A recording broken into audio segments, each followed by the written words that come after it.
ज्योतिष रतन केंद्र चैनल पर हमारे आप सभी प्रिय दर्शक गणों का बहुत बहुत हार्दिक स्वागत और अभिनंदन। मेरे प्रिय साथियों, मैं हूं आचार्य पंडित सर्वदानंद शर्मा। मेरी ओर से भी हमारे आप सभी प्रिय दर्शक गणों को बहुत बहुत प्यार भरा नमस्कार। तो साथियों, आज हम इस कार्यक्रम में जो आपके साथ चर्चा करने जा रहे हैं, ये भी अपने आप में एक बहुत महत्वपूर्ण चर्चा है। इसका भी अपने आप में एक बहुत महत्व है। हमारे सनातन धर्म में क्यों है ये भी बताएंगे। लेकिन आज जिस विषय पर हम बात कर रहे हैं, पहले तो वो आपको बताना चाहेंगे कि वो विषय क्या है। ये है गुरु पूर्णिमा। जी हाँ, जो गुरु पूर्णिमा पड़ती है वो बृहस्पतिवार के दिन ही पड़ती है। वैसे तो देखिए क्या है कि गुरु पूर्णिमा बुधवार को पड़ रही है इस बार, लेकिन उसमें बृहस्पतिवार भी शामिल हो जाएगा। गुरु बृहस्पति जब वो शुरू होगा शुक्ल पक्ष में, तो यहाँ से गुरु पूर्णिमा का ज्योतिषीय महत्व और उसके जो आगे भाई किस तरीके से हमें उसकी पूजा करने का क्या विधान है, कैसे क्या उसके लाभ हैं, ये सारी बातें जो हैं आज हम इस चर्चा के दौरान करेंगे और बताएंगे आपको कि इस गुरु पूर्णिमा का क्या महत्व है। हम इसका व्रत करके, पूजा करके, विधि विधान के साथ कैसे इसका लाभ प्राप्त कर सकते हैं, किस रूप में इसका लाभ प्राप्त कर सकते हैं। तो साथियों, सबसे पहले तो आज हम बात करेंगे गुरु पूर्णिमा आखिर कब है इस वर्ष। तो गुरु पूर्णिमा जो है ये 29 जुलाई 2026 को आषाढ़ मास के शुक्ल पक्ष के दिन, बुधवार के दिन है।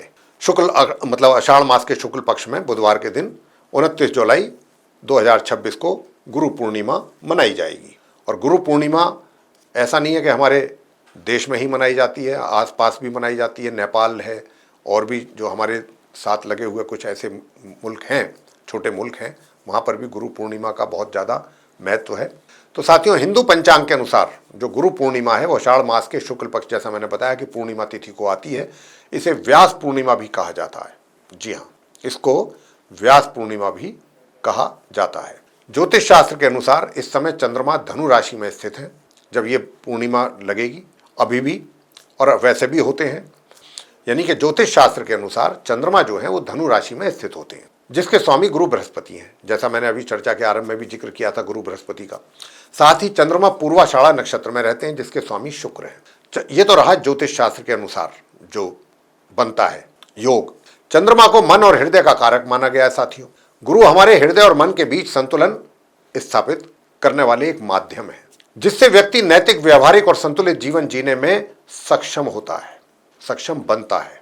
आषाढ़ मास में सामान्यतः आकाश बादलों से ढका हुआ रहता है, लेकिन पूर्णिमा के दिन चंद्रमा का जो प्रकाश है अंधकार को दूर करता है।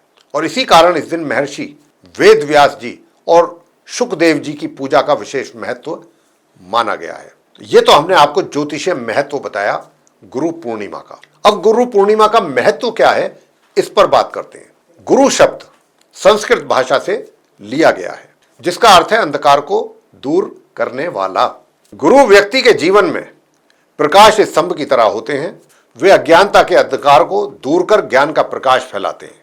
गुरु अपने शिष्यों को उनकी वास्तविक क्षमता पहचानने में सहायता करते हैं साथियों, और जीवन में सफलता प्राप्त करने का मार्ग दिखाते हैं। ये हम सभी जानते हैं। इस पर्व का मुख्य उद्देश्य अपने गुरुजनों और शिक्षकों के प्रति कृतज्ञता व्यक्त करना तथा उनका आशीर्वाद प्राप्त करना होता है।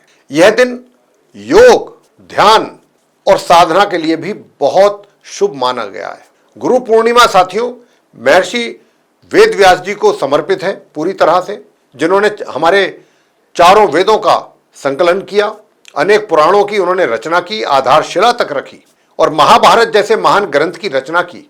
उन्हें हिंदू धर्म के महानतम ज्ञानियों में से एक माना गया है। गुरु पूर्णिमा पर किए जाने वाले प्रमुख अनुष्ठान जो हैं वो क्या हैं?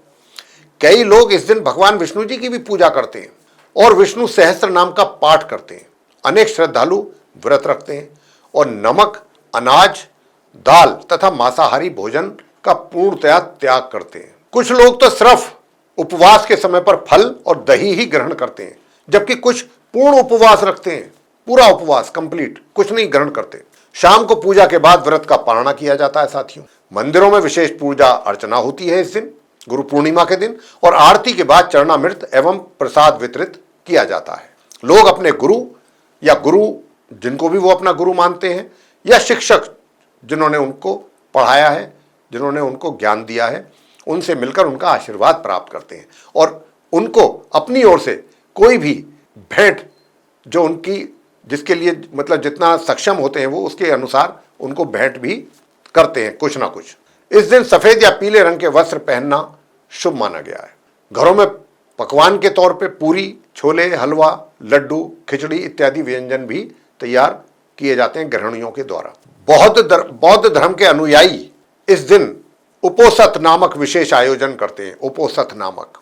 और कई लोग इस दिन संन्यास जीवन की शुरुआत करते हैं। जिनको संन्यास लेना होता है उनके लिए यह दिन बहुत शुभ होता है। गुरु पूर्णिमा से जुड़ी हुई हम कुछ पौराणिक कथा का भी आपसे यहां पर जिक्र करेंगे, उसका वर्णन करेंगे। भगवान बुद्ध को ज्ञान प्राप्त होने से पहले साथियों उन्होंने सांसारिक सुखों का त्याग कर दिया था और तपस्या और साधना का मार्ग अपनाया था। ज्ञान प्राप्ति के 5 दिन के बाद वे बोध गया से सारनाथ पहुंचे। उनके साथ पहले रहने वाले 5 भिक्षु उन्हें छोड़कर सारनाथ चले गए थे। बुद्ध ने अपनी आध्यात्मिक शक्ति से यह जाना कि ये पांचों उनके धर्म उपदेश को ग्रहण करने के लिए तैयार हैं। इसीलिए उन्होंने सारनाथ पहुंचकर अपने 5 पूर्व साथियों को धर्म का पहला उपदेश दिया। यह उपदेश धम्मचक्र अपवर्तन सूत्र के नाम से प्रसिद्ध है। यह उपदेश साथियों आषाढ़ पूर्णिमा के दिन दिया गया था। इसीलिए बौद्ध धर्म में भी इस दिन को अत्यंत पवित्र माना जाता है और गुरु पूर्णिमा के रूप में इसको मनाया जाता है।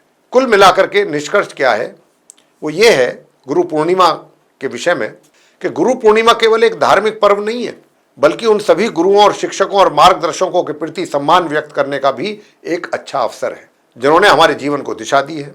हिंदू धर्म में गुरु को भगवान के समान स्थान दिया गया है, इसलिए यह दिन श्रद्धा, भक्ति और कृतज्ञता के साथ मनाया जाता है। ये जो गुरु पूर्णिमा का जो पर्व है, गुरु पूर्णिमा का, इस पावन पर्व से जुड़ा यह दिन उस समय का प्रतीक है कि जब भगवान शिव जी, जिन्हें आदि योगी या प्रथम योगी कहा जाता है, ने योग विज्ञान का ज्ञान अपने शिष्यों को प्रदान किया था। इस दिव्य ज्ञान को सबसे पहले सप्त ऋषियों ने ग्रहण किया था। इसी कारण इस शुभ दिन पर आदि योगी प्रथम गुरु अर्थात आदि गुरु कहलाए इन 7 महान ऋषियों ने इस पवित्र ज्ञान को पूरी दुनिया में फैलाया। आज भी पृथ्वी पर होने वाली सभी आध्यात्मिक प्रक्रियाएं उसी दिव्य ज्ञान से प्रेरित मानी जाती हैं जिसे आदि योगी ने प्रदान किया था। पूजा विधि क्या है? गुरु पूर्णिमा के दिन पूजा कैसे करनी चाहिए? गुरु के प्रति सम्मान व्यक्त करना केवल धन्यवाद कहने तक सीमित नहीं है साथियों। अपने गुरु के प्रति हृदय से कृतज्ञता व्यक्त करने के लिए नीचे दी गई पूजा विधि का पालन करना चाहिए। इस दिन प्रातःकाल आप जल्दी उठें, स्नान करें और स्वच्छ वस्त्र धारण करें। साथियों आगे क्या करें? आगे करना है कि घर के उत्तर की दिशा में, घर में अपने उत्तर दिशा में एक सफेद वस्त्र बिछा लें, साफ सुथरा शुद्ध वस्त्र, उसको बिछा करके उस पर अपने गुरु की तस्वीर या प्रतिमा स्थापित करें।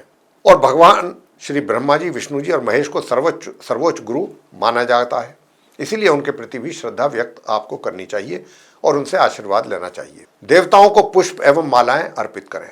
मिठाई का भोग लगाकर आप प्रसाद अर्पित करें। आंखें बंद करके गुरु के मंत्र का जाप करें और अपने गुरुजनों को स्मरण करते हुए उनके मार्गदर्शन के लिए धन्यवाद दें। गुरु मंत्र क्या है? ओम गुरुर ब्रह्मा गुरुर विष्णु गुरुर्देवो महेश्वराय गुरुर साक्षात पार ब्रह्म तस्मै श्री गुरुवे नमः। ये है गुरु मंत्र। इसका आपको उच्चारण करना है। 1 माला, 3 माला या 5 माला या 8 माला या 11 माला, जितना भी आप कर सकते हैं श्रद्धा के अनुसार, जितना आपके पास समय है। तो साथियों गुरु पूर्णिमा आप भी मनाइए, पूरी श्रद्धा के साथ मनाइए और उसका पूरा पुण्य और आशीर्वाद देवों का प्राप्त करिए अपनी पूजा इस विधि से करके। साथियों अगर आपको ये चर्चा अच्छी लगी, पसंद आई, लाभकारी लगी, उपयोगी लगी, तो आप हमारे वीडियो को लाइक जरूर करें। और अभी तक अगर आपने हमारा वीडियो सब्सक्राइब नहीं किया है, यानी कि हमारा चैनल सब्सक्राइब नहीं किया है, तो इसको भी सब्सक्राइब कर लें, साथ ही बेल आइकन को भी दबा दें। और यदि आप कर रहे हैं अपने जीवन में परेशानी का किसी सामना और अनुभवी ज्योतिषाचार्य से परामर्श लेना चाहते हैं, तो आप नीचे दिए गए नंबर्स पर संपर्क करके अपनी या अपने परिजनों की कुंडली दिखा करके अपनी समस्याओं का आसान समाधान प्राप्त कर सकते हैं। इसी के साथ अब हम इस कार्यक्रम को यहाँ समाप्त करेंगे और अपने आप सभी प्रिय दर्शक गणों से लेंगे इजाजत। आप सभी का सहृदय बहुत बहुत धन्यवाद। जय माता दी।